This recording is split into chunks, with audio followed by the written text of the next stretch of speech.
What does God love most? I feel like this might come across as heretical, but if we're to love God with all our heart, and if we are to love Jesus as a third of the Trinity, so to speak, love Him most. But what did God love most? Jesus was perfect because He is God's Son, right? I guess you could say from the most conservative Catholic standpoint, and I mean conservative in like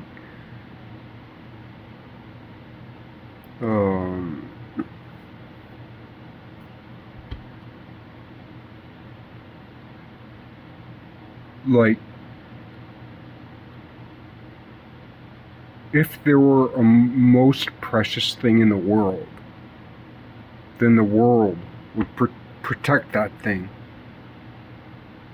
so closely.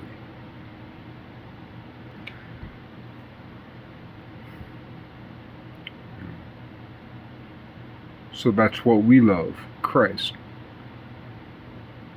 We're not God, but we're made in God's image. What does God love most? We are all human. Who is the most perfect human?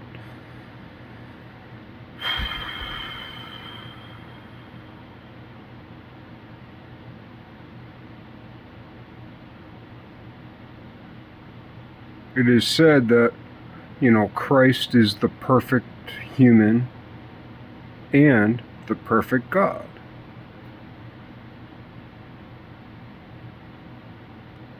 The fullness of humanity and the fullness of deity.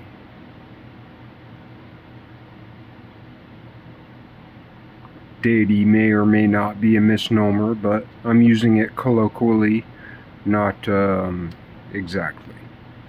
Deity.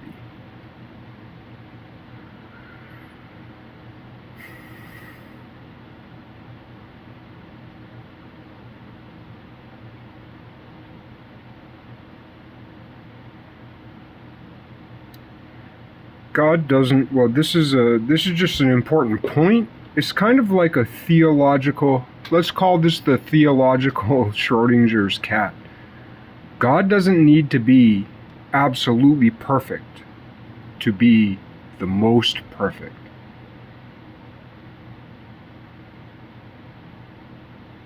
God is either, see, and this is a false dichotomy, but I'm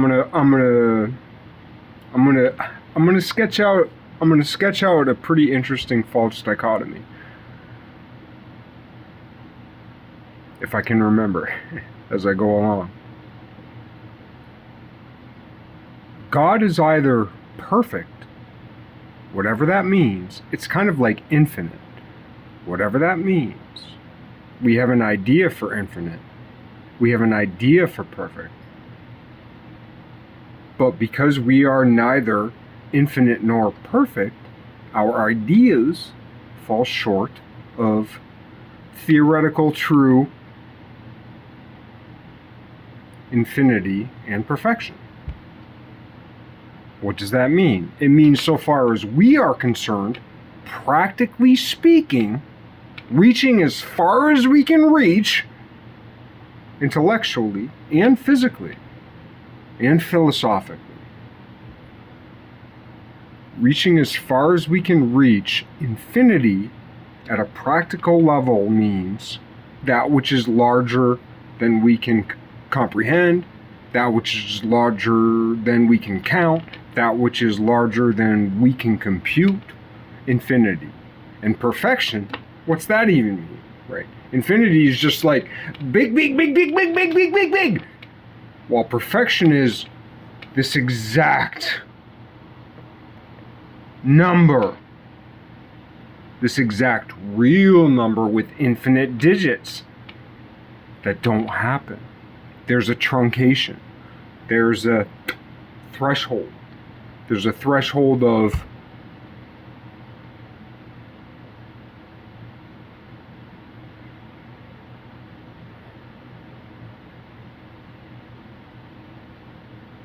there's a threshold of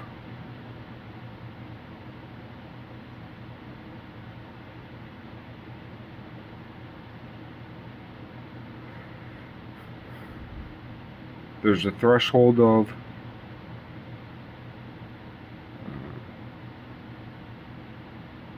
there's a concentration, there's a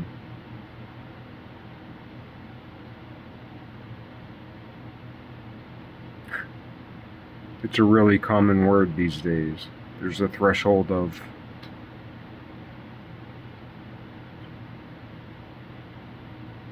there's a resolution threshold. There's a resolution threshold.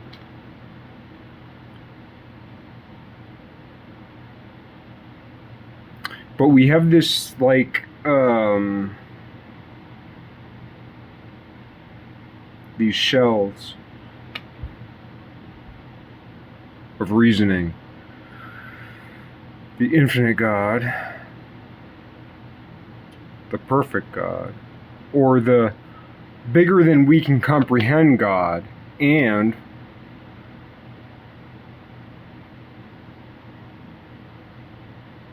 the more precise than we can comprehend God. Doesn't have to be perfect. God doesn't have to be perfect. God just has to be the most perfect. And God doesn't have to be infinite. God just has to be the biggest. God doesn't have to necessarily be eternal. It depends what we mean by eternity, because sometimes simple atemporality, A-T-E-M-P, etc., can present itself as eternal. Atemporality, like if you're outside of time, that doesn't necessarily mean that you're eternal.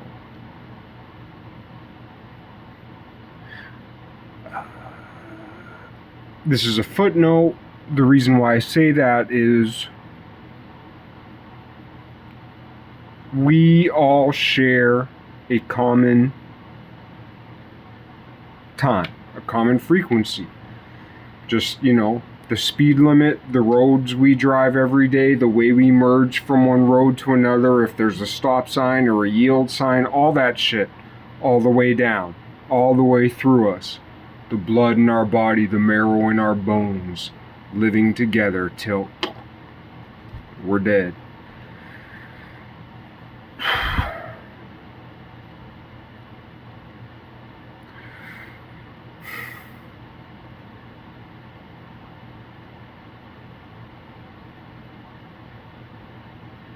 One of the reasons, this is not the main reason, but it's conjoined with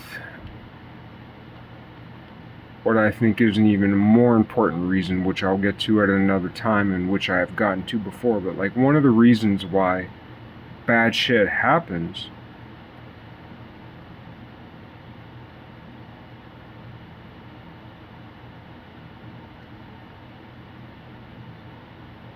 one of the reasons why God is so effective and why God is the ultimate champion. See, this whole video is actually about Mary, but I haven't gotten to Mary yet.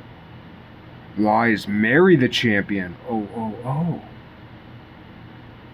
But one of the reasons why God is the champion is God is the most perfect. God is the most infinite. But as the numbers grow up, the numbers grow in. And I guess this is where you could go mathematical on the Norman J. Wildbergian. Norman J. Wildberger of the University of New South Wales of Australia, though I believe he grew up in Brooklyn, Brooklyn, New York, USA, I think. The Wildbergian, Apollonian, null circled. Wildbergian, Norman J. Wildberger, University of North South Wales, Australia. Apollonius, I can't remember if it's Apollonius of Tyre or Apollonius of Perga. I believe one was a philosopher and one was a mathematician. I'm talking about the mathematician. I know Hypatia associated with Plotinus and Iamblichus and others, Proclus.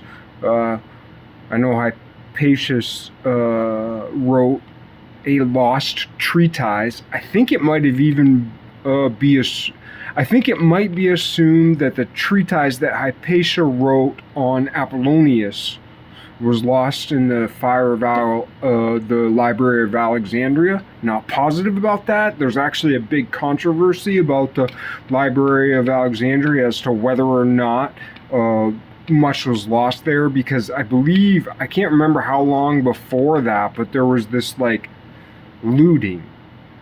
I guess you could say there's an alternate history where like Alexandria actually fell before the burning of the Library of Alexandria, kind of like when the United States went into Iraq, the first place that I believe, I remember seeing a report about it 20 years ago, I could be wrong, but like one of the first places that we, quote unquote, well, I didn't go, I was against it at the time, the American people, the forces that went into Iraq, one of the first places they went was to the museums. They were looting artifacts. And it wasn't just for their value. They were looking for something in Iraq. Why do you think that is? Anybody who knows anything about anything knows exactly why that is, but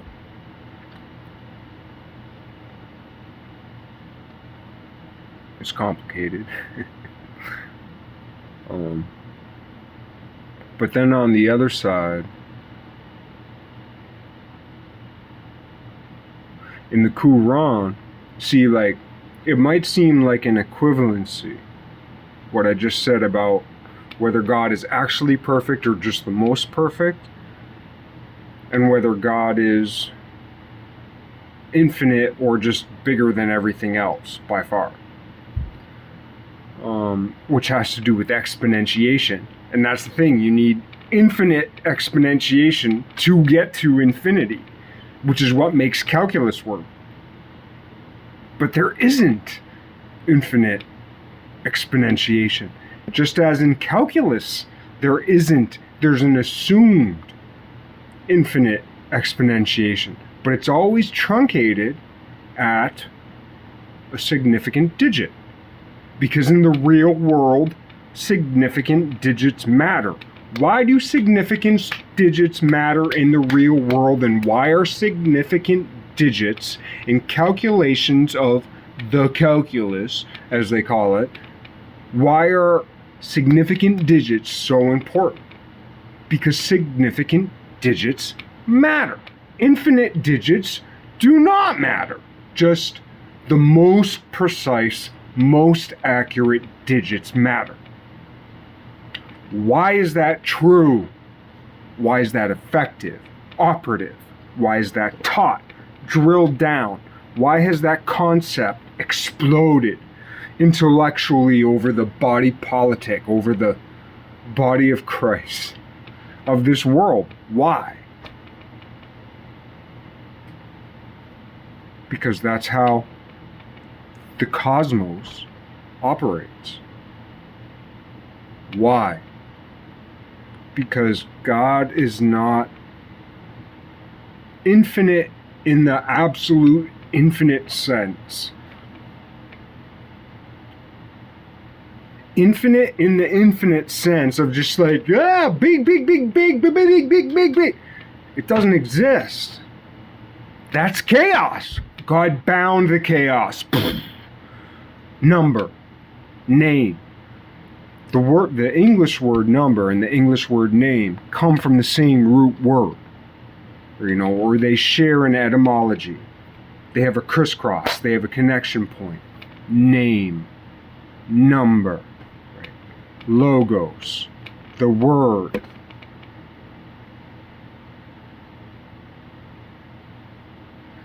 So in the Quran, and I'm a lay. I'm the worst. Like, I'm just saying, as a defense of Jesus from my standpoint, from my humble standpoint, when they give praise to Jesus, they make him under God. One of the things, it's funny because, like, kind of like United States Protestants and like a lot of Arabians, I don't know if that's the right word to use, so far as I understand, like a lot of Islam is like Jesus was like greater than Muhammad and like the second best thing to God. And that's pretty much like Protestant, like philosophically, right? The aesthetics are all off, all kinds of other things are all off, but like when you get down to the reason a lot of American Protestants, which that's how I grew up, except I'm different now. Because the Protestants told me to hate the Catholics, so I never went to the Catholics. That's what they told me. Hate the Catholics. That's what the Protestants told me. Hate the Catholics. That's what they told me, man. From church to church. And the handful of different churches I went to didn't like each other either. And I didn't like none of them. Some of them I thought I liked. Until it really came down to something.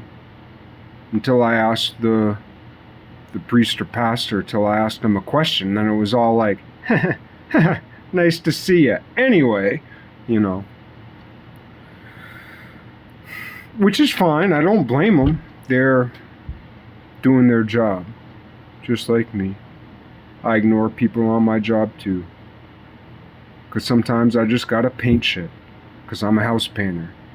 And it's just like, you're talking to me and I'm just thinking like, I gotta paint this, I gotta paint this, I gotta paint this, I gotta paint this. So I'm like tolerating listening to you. It's like, yep, cool, awesome. Other times though, I'm more than happy to talk. It's just weird the way our brains work. Sometimes we gotta go into work mode, And it sucks if we meet someone, like there are people we meet who we think are dissing us, but they're just in work mode. They're being short with us when we want to connect, but they're just in work mode. But then we do that, right? It's this fucked up ping pong game of like protection and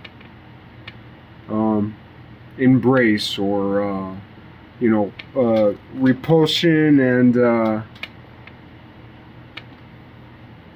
connection. But anyway, that whole deal, that presumes that God came before Jesus. I guess I'd like to propose that in the same way that the Big Bang happened at the beginning of space-time, but because of that, the Big Bang happened in the middle of space-time. The Big Bang happened in the middle of space. All space sprung forth.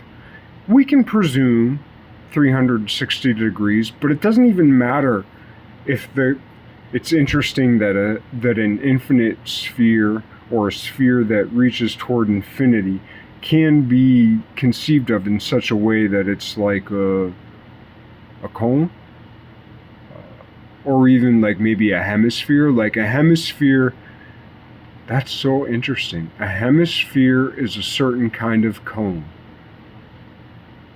That's awesome. I'd never thought of that before. A hemisphere, so like a globe, is two hemispheres. And when we're talking about conic sections, like sometimes people draw conic sections with one cone, but it's really two cones with their points pointed at each other, so you have a cone up and a cone down, and that's how you can get a hyperbola. And then if you if you curve those cones, then you can like create the inner structure of a toroid, you know, especially if you curve them all the way around.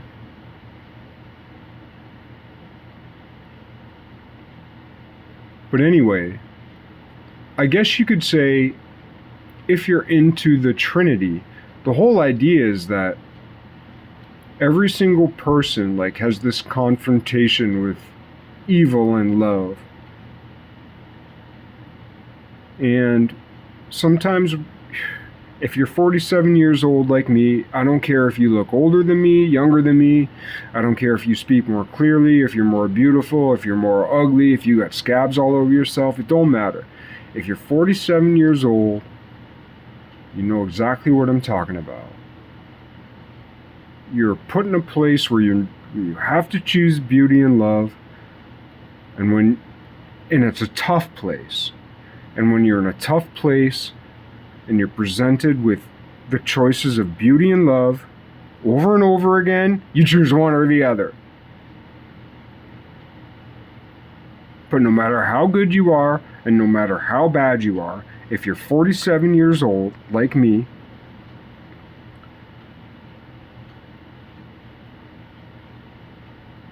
you have a lot of experience with being in tough places in your life. And sometimes in those tough places you've chosen evil, and sometimes in those tough places you've chosen love. Sometimes you've chosen the bad, sometimes you've chosen the good, etc. You have regret.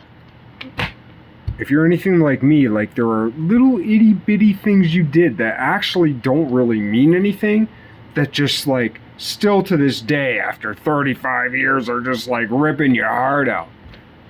But then you did this other bad thing like 15 years ago that was really, really bad or weird or strange, or you still can't wrap your mind around it, and you're just like, meh, that's life, you know. Well, exactly. It's weird, it's messy. It doesn't totally make sense. But anyway, the dude, like anybody who throws themselves into the gears is a badass motherfucker, you know. And I think we're afraid that if we throw ourselves into the gears, that we'll just be lubricant for the gears. Maybe.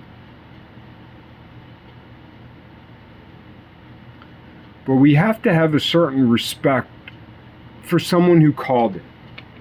You know, it's kind of like essentially like everybody loves Babe Ruth because Babe Ruth called the home run and then he hit it. And he was a fat motherfucker. Then he just ran them bases. You know, big old fat Babe Ruth called that motherfucking home run, hit it out of the park, and then ran them big old fat's old paces. Good. Awesome. Nothing better. That's David and Goliath shit, right? But that's what Jesus did symbolically. And one of the proofs, you know, hindsight is 20/20. So what does hindsight say? Hindsight says, I know people say Christianity is shrinking, Islam is growing, but I'll tell you what, the biggest thing that is growing is the Anglosphere, the English language. The English language is the largest human mimetic ideation living today. The Anglosphere, which right now is on the brink of being taken over by, you could call it the Bharatosphere, the Indiosphere, the Indian sphere. India, Bharat.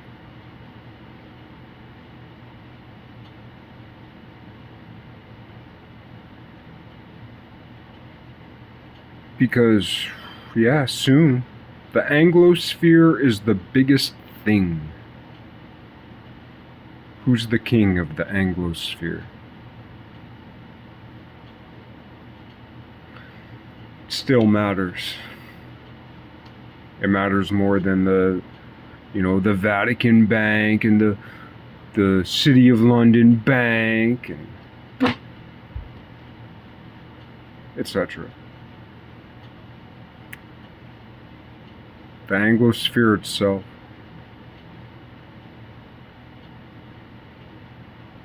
Very important. But anyway,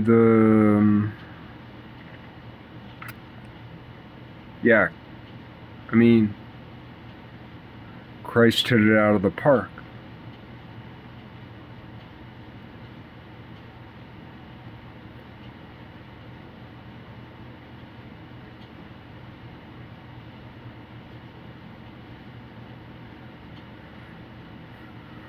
And the reason we know why, like in hindsight, is because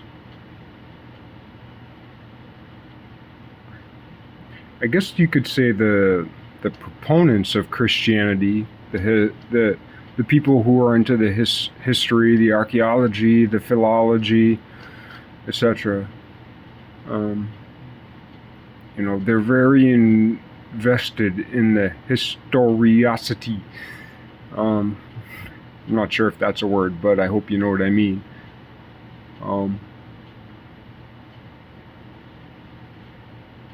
For good reason, and it's so interesting, but also so much is ignored. I always like to reference, or I sometimes like to reference Landau. I think his name's Landau. The Revelation of the Magi. What the heck's his first name? I think his last name's Landau. He translated this book from the Vatican, Revelations of the Magi, I think it's called.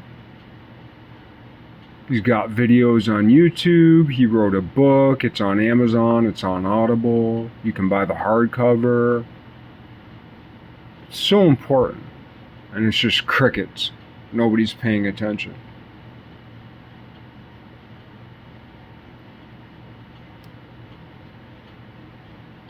St. Thomas of India, the Christian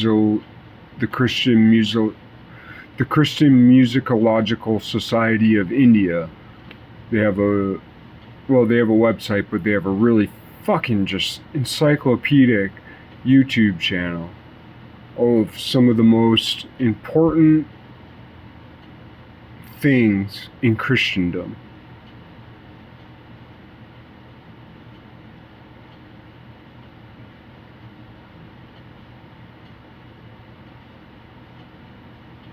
But I guess what I'm saying is we're all created in the image of God. We're all rays of light shining out from the central ray of light. But we are also centers that shine light. And we are meant to shine as God shines. To shine forth, such that other rays of light are suspended by us. Such that we support others the way God supports us. Or at least that's the way it looks to me. And that's the thing I'm most hurt by, is that I don't support. But that's also part of my project. I've made 1,000 videos or thereabouts. I don't know how to talk to people in my own time. Maybe I'll learn a way. But I'm definitely talking to the people tomorrow. Like, I don't have enough courage to... I'm trying. I'm stepping out a little bit with, like, my brother and my parents. But, like... And, my coworkers, I don't really have any friends besides that. Acquaintances at the convenience store sometimes. But...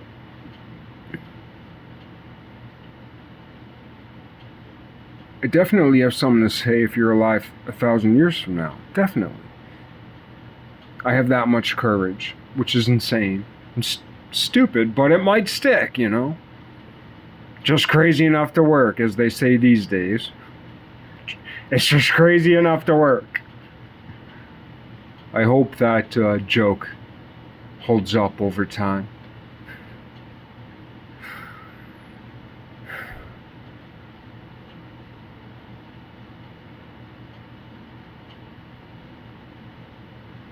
I guess what I'm saying is Christ is exactly like us. Christ is exactly human as we are.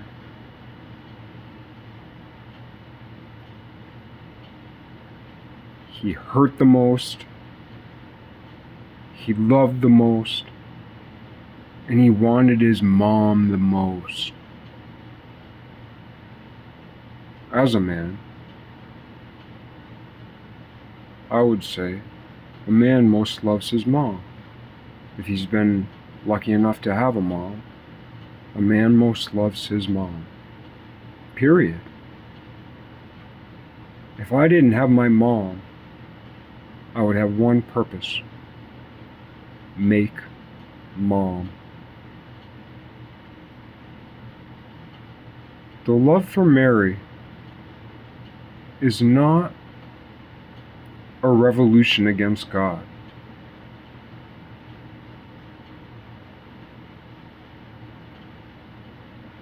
The love for Mary is not